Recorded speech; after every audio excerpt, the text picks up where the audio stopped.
Welcome back to the podcast that's Love at First Bite. That would probably be about right. Let's call it a night. A late night delight. Yeah, late night delight. It's going to treat you right. It's The Empty Bowl, a meditative podcast about, for my money, the greatest food ever created, cereal. I am your co-host and cereal enthusiast, Justin McElroy. I am your co-host and cereal journalist, Dan Goubert. I have to use a question mark there. I'm not sure it's official. It's on his business cards. It's that's how it's printed. This is a show that allows you, the listener, to unplug, relax, and hear about cereal. We're going to talk about some new cereals that are coming down the pike. That's the future. We're going to talk about the present cereal with some reviews. Talk about cereals that are here today and ready for you. And then we're going to talk about cereals of the past. Gone but not forgotten friends. Cereal world. A trip through time. Trip through time. Sounds pretty fine. Now, the rhyming is getting a little out of hand.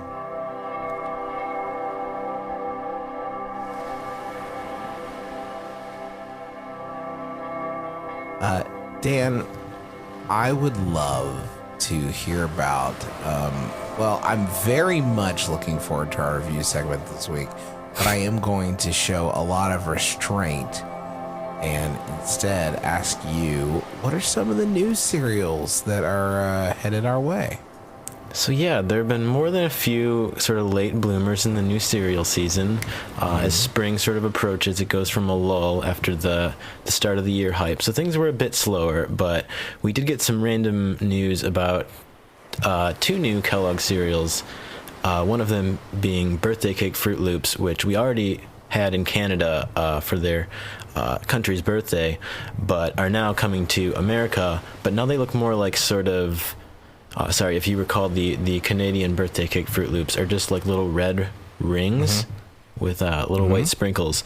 But here in the U.S., they're going to sort of just look like a Mardi Gras Peeps cereal almost. So that same sort of color palette, but made a bit more royal in a way. And I don't know word on whether the flavor will be different, but considering how many of the new Kellogg cereals lately have just been variants of sort of a sugar ring, it might be safe to say that it'll just be another subtle tweak of the formula we saw in, say, the unicorn cereal or the pink donut cereal. Yeah, if it has a unique flavor. Did the catacorn have a different flavor, supposedly? Yeah, it was basically like, if you remember the Fruity Lucky Charms, if you took that particular blend of, acrid fruit and sort of swallowed it in a marshmallow, it's that very sort of subdued and more tranquilized fake fruitness. But I don't know. I think when Unicorn did the magical cupcake, it was still a bit better. What else we have coming up? Yeah, we wasted a bit too much time talking about Birthday Cake Fruit Loops because the better half of that news pairing was chocolate peanut butter pops, which, if you follow Corn Pops lore at all, which it's not hard to do because it's very short, you know that Corn Pops doesn't get a lot of weird variants, and it usually only gets like a different color. For some reason, Corn Pops was really focused on going all in on Halloween for a while. I think there were 3 different Halloween Corn Pops. Wow. One of which being Candy Corn Pops, which I think was, probably a really left field pick for one of its seemingly like biennial new flavors at best. But this time around, we're getting something that's a bit more logical in chocolate peanut butter. Maybe not the best compliment for sort of Corn Pops' popcorniness, in a sense. I'm not sure if they could have salted them, perhaps would be my bet. Salted caramel pops, but I think this is a solid dessert choice all the same. I don't think that Pops gets enough play or enough credit with its a very satisfying cereal. It's a very unique flavor, and I think one of my favorite textures in cereal. Yeah, it's definitely one of a kind, especially considering how, like in Canada, the Corn Pops are totally different, and they're just sort of like corn puffs. Yeah, I think we got the better end of the deal with the great corn pops treaty. Sorry. Any other new cereals headed our way? So maybe not our way, but Kellogg's of Australia is also launching a mermaid Fruit Loops. It's interesting that when these things appear overseas, they usually keep the fruit on the loops because they got unicorn Fruit Loops, whereas we just got unicorn cereal. I don't know if we're going to get mermaid loops stateside anytime soon, but it doesn't seem like these are any differently flavored than normal Fruit Loops either, just based on what I've been reading. I don't have a very wide correspondence in the Australian cereal game, so if anybody knows more, they can sort of tweet it at us. You gotta step it up. Mm-hmm. Australian cereal connoisseurs. Yeah, I mean, and Kellogg's is really just going in on these sort of mythical creature types, too. I don't really know what the insight was there.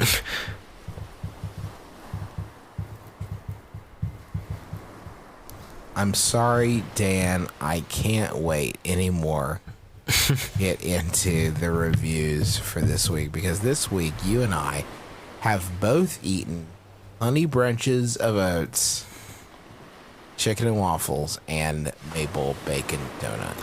The dark prophecy has been fulfilled. I don't know why I didn't want to eat it as I was putting it in my mouth. I warned you about the maple bacon donut. I told you to take it slow, think about it, think it through, but misery loves its company. You know what? Let's take these as individual units. Let's talk about chicken and waffles first. What did you think?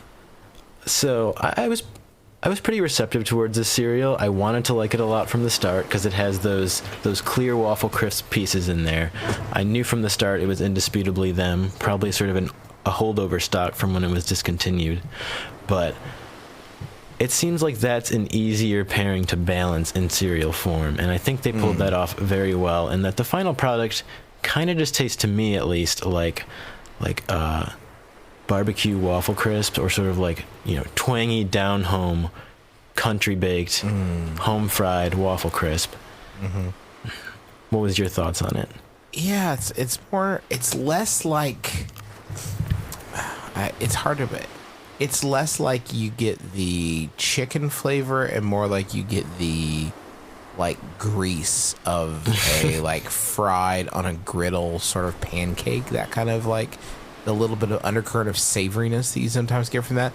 I think what was helpful for me, I think, in contextualizing the cereal was in much the same way that pumpkin spice is not actually a pumpkin flavor, but rather the spice that goes along with that.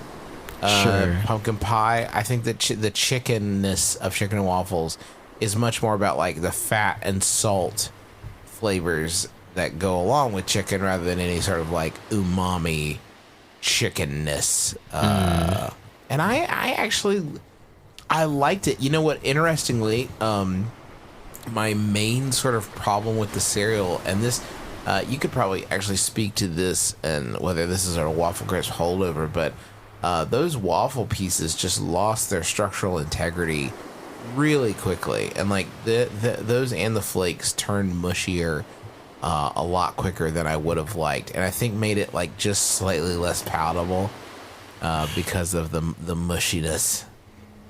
Are you talking about in milk? Yeah. Once they hit milk. So you approach this cereal with milk in mind. I'm kind of just reserving it as more of a dry only sort of deal. Sure, I did want to try it all together, and it was not bad. Flavor wise, not bad, but the waffle crust just went fast. That's true. That's true. I mean, would you see any sort of benefit to picking out the chicken pieces maybe and using them to pair with other cereals? I've heard of people trying it already. Kind of getting the chicken pieces in with what? What's a good pairing there? I mean, there are all kinds of recipes for making Cap'n Crunch breaded chicken out there, so I think that would be the one that I would try, is just throw some of those chests in there. It sounds good. I gotta admit, I liked the chicken pieces more than I thought I would. I ate some of those by themselves. It was pretty good. It's a different thing, but once you open your heart to it, I think that it is okay. Maple bacon donuts, on the other hand, this cereal It's weird that they got something as sort of like nuanced as chicken and waffles, right? And then this one, they whiff. So okay, so you go first, and I will follow up after you because you are the most eloquent when discussing breakfast cereal, I believe. I have to give Post props for sort of coming through and helping me get this stuff. Literally, I had to rush across the neighborhood to different houses to get the stuff in time for National Cereal Day. But I have to speak honestly about Maple Bacon Donuts and say that my sentiment was about the same as all of my friends who tried it as well, because that's going to be the main purpose of the box now, is to give my friends to try as a party trick of sorts. But they all said it tasted sort of like dog treats. And, you know, once you hear somebody say that and you're just sort of, you're eating them out of your hand almost, and you put two and two together, and the response of repulsion is just, you know, Pavlovian, of course, at that point. Yeah. So, yeah, it's. I have a problem with. Okay, so there is pretty much any time that I have had a bacon flavor injected in anything, and that could be like, I mean, it could be literally any sort of like injection of bacon flavor. Or when you have bacon bits, I would level the same complaint of bacon bits, where it is almost more like a takes on almost kind of like a processed Slim Jim sort of flavor, like it's closer, you know what I mean, like closer to Slim Jims, like that processed sausage, processed meat sort of flavor, and that is definitely what I was getting. It's very like salty and porcine and not really like evocative of bacon itself, and that is definitely the flavor that I was getting from Maple Bacon Donuts. And it was weirdly like less pronounced than you might think, and for me that was almost more sinister. It would be like every fourth bite I'd be like, what is that? I got a bunk one. It was very strange. I would say the flakes also are a weird combo here with because like it starts to feel more like pork rinds because it's that crackly, you know, flake flavor with the fake bacon flavor is just very I found it to be very unappealing. yeah, it reminds me a lot of like Bake-O's specifically. Yes, exactly. Because there was like a bottle of that in my family's fridge, and we also would buy real bacon bits, so you know those was what we were going for first. But that same jar of Bake-O's was always there, and sometimes I would just smell the Bake-O's to remind myself and to be grateful for what I have, because you know the comparison is pretty bleak, and you know, and that's why I wish that comparison again onto Maple Bacon Donuts. Now to revisit kind of a classic, what prompted you to get some King Vitaman? So yeah, I was trying to trade some cereals with my friend Jared, who also writes the occasional review for the blog, and he wanted to write about Lucio O's. So I traded him for this box of King. My brain wants to say Vitaman, like sort of the Vitaman sort of toys, specific reference there, but. And it was Vitaman, King Vitaman cereal. So he sent me this box, and I don't know, it seems pretty 50-50 on whether people acknowledge the existence of King Vitaman in the year 2019, because you either can find him at like weird outlet stores if you're the type of person who looks for old cereals at outlet stores, which I am sometimes, or you know, you thought that it was discontinued decades ago, because Yes.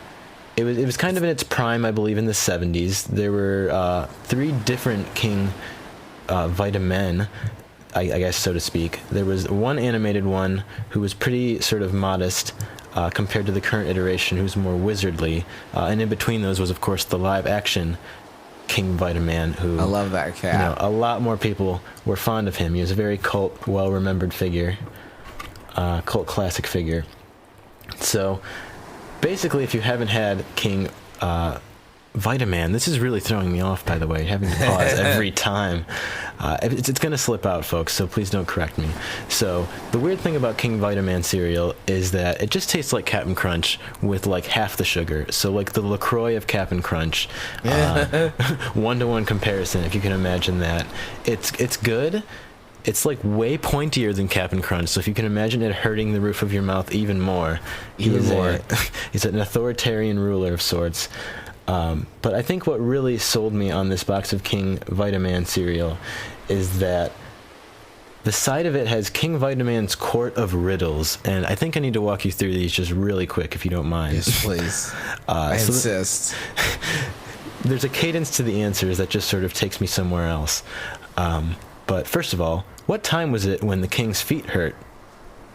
I have no idea. Turn the box upside down. It was time to change shoes.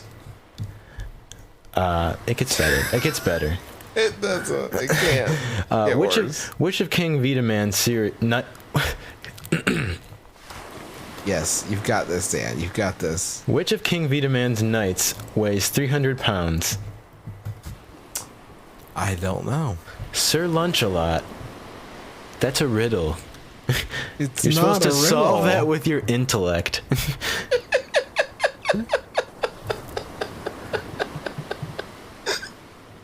Number 3. There's 6 here. You got to keep up. Okay, you're right. I gotta get one of these. What runs around the king's castle? The moat? Mice. Mice. Okay. A really great admission to make on the king's cereal. Dan, it really that's makes the me worst hungry riddle I've for ever king's heard in my yeah. entire life.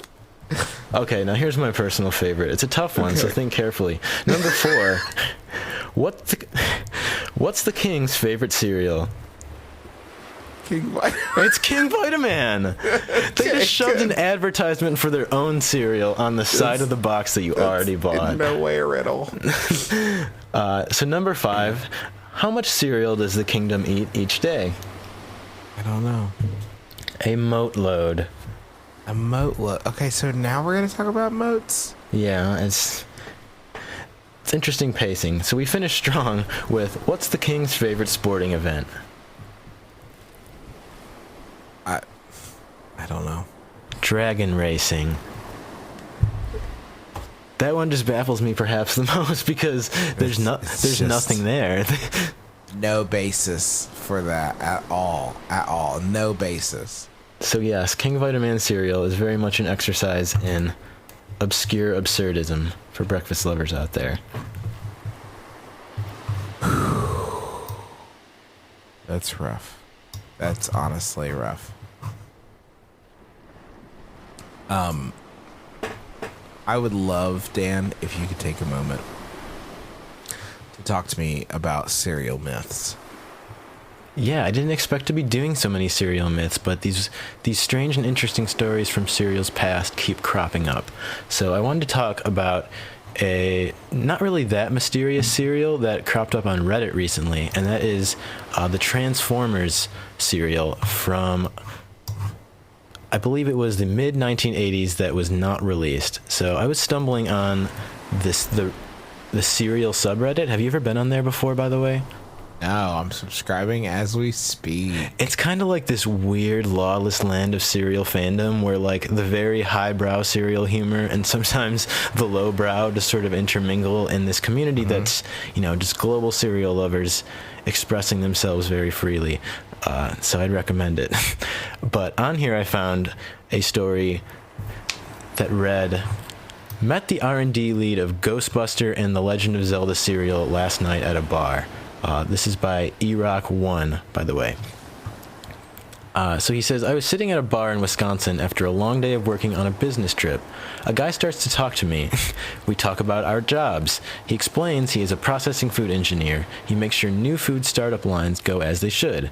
Then he starts to explain that he was an R&D lead that made the Ghostbuster cereal and Legend of Zelda cereal, which, by the way, is the Nintendo cereal system, a very, cult favorite cereal in its time.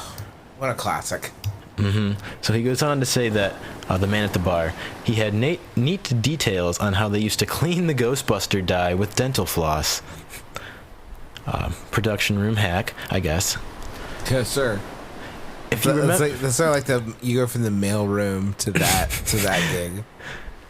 So he continues, if you remember, the shape of the cereal was the symbol that went over the ghost, the circle with a line through it. He also said he made special cereal for a wedding party. They were keys from the Zelda cereal that were chocolate instead of the vanilla kind in the cereal. So I have to pause this story right here because that's a myth within a myth that I think is just the true story here.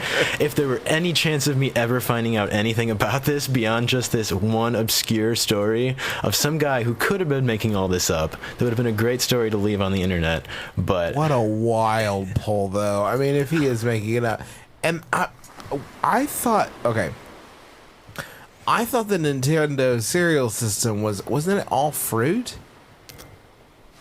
I'm not sure. There were definitely key pieces on the Zelda half. Yes, there are for sure key pieces. But if you go back and look, this was my memory of the cereal. And now, like going back and looking at it, like it definitely looks like entirely fruit flavored. But it is possible. I guess like vanilla would not be the wildest. Like it's more berry. That's what they said that. Mario was fruity and Zelda was berry. So it's berries possible. And cream. Vanilla berries and might cream be a is berry. possible. Yeah. Or maybe this guy didn't remember the cereal he made 30 years ago. I mean, one specific piece in a cereal he made 30 years ago was flavored. That might be, he may have got that wrong too. It's possible. Listen, if there's anyone I want guest starring on this podcast, it's the man who told this long story of his Zelda cereal history to a lonesome stranger in sort of the bar. See, I'd kind of like to meet the stranger who would listen to this story and was like, damn, I gotta get this on the internet. I know. I just need to know the truth. Maybe if you're the type of person who went to a wedding, maybe, and you remember a certain chocolate key cereal, I don't think that's something you would forget. But yes, please let us know about that. But there's more. Yeah, there was just a commercial break in the middle of the Transformer story. So we come back to, then the coolest part was he explained that he made a Transformer cereal that did not make it to market. It was a cereal that would have a coating on it, and when hit with milk, would dissolve and make your milk chocolate. Which must have been really just, I guess, stunning to someone who has not had most chocolate cereals. Right. There's someone out there. You've literally never encountered a chocolate cereal in your life. I bet that was quite the stunt. I'd be more impressed by sort of a chocolate cereal that retains it all within itself. But anyway, he told me... Oh, the gimmick was that it transformed the milk. I get it. I get it. Anyway, he continues, he told me the processing and vibration would shake off the coating before it made it to the box. So I don't know whether that makes it more effective or less effective. But he said someone stole the box and put the picture out on the net, which is amazing to me that that's what someone risked life and limb for. But then it's great because then you've also found the exact home of that image that someone purloined. I was really hoping the end to this would just be that, and that man who stole the box was me. You're right. But no, he just ends that I went to the Transformers wiki page and updated the cereal wiki. Anyway, it was fun and interesting.